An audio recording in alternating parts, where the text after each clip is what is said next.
Back now to the breaking news from the Middle East as we track two big stories tonight. It is 4 in the morning in Israel, and we are hearing artillery shells constantly landing in Gaza tonight.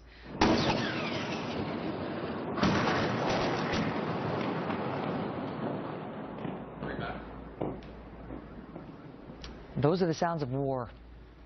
And what does it mean for the United States? Brooke Goldstein is the director of the Lawfare Project and a human rights attorney. What about that, Brooke? What does it mean for us?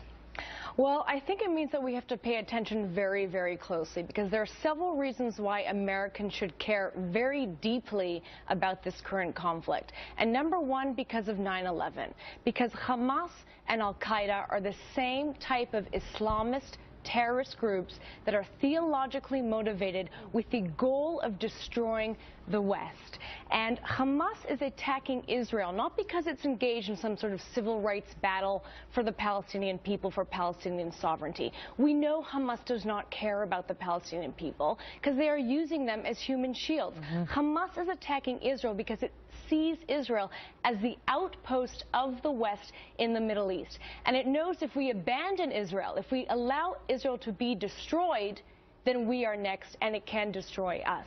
And the only reason why Hamas has not been able to kill more Americans abroad, it has killed Americans in Israel, is because the Israeli counter-terror naval and air blockade and ground blockade of Hamas. When you describe them, of course, one wonders how could this ever be resolved? Egypt is trying to broker this truce and find a peace between the Palestinians and the Israelis, and the Palestinians are sort of saying, well, it's not all about Hamas, we're sort of different. How can we ever, you watch the artillery shelling land and continue tonight, and you think, there's no way out. Hamas isn't going to say, okay, Israel, you get to exist. Well, first and foremost, we have to report on the conflict in a responsible way. What we're seeing right now is the media is misrepresenting what's going on the ground. It is accusing Israel of engaging in war crimes, even though Israel... They're highlighting the civilian casualties, which are all on the Palestinian side because they don't have Iron Dome defense, which Israel... Hamas is using women and children as human shields.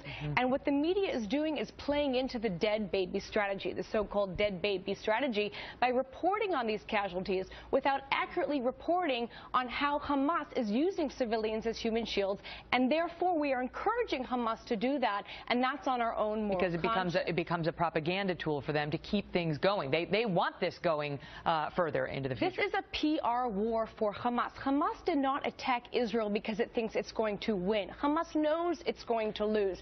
Hamas's goal is to increase civilian casualties. Are they winning by drawing Israel in? Well, they're winning the PR battle because the Western media is allowing them to, and they're also winning in the sense that the Obama administration has refused to cut off funding to the Palestinian Authority, even though it has now announced a partnership with Hamas. So you could make the argument that U.S. taxpayer dollars are going towards aiding and abetting a terrorist group, a designated terrorist group illegally that is currently engaged in a war against our ally and murdering its own civilians in the process. It's important to keep this in mind as you watch, the darkness there in Israel. We're so far away there in Gaza and wonder why. Why are we covering this? Why is this all over every major channel? Those are some of the reasons why. Brooke, good to see you. Thank you.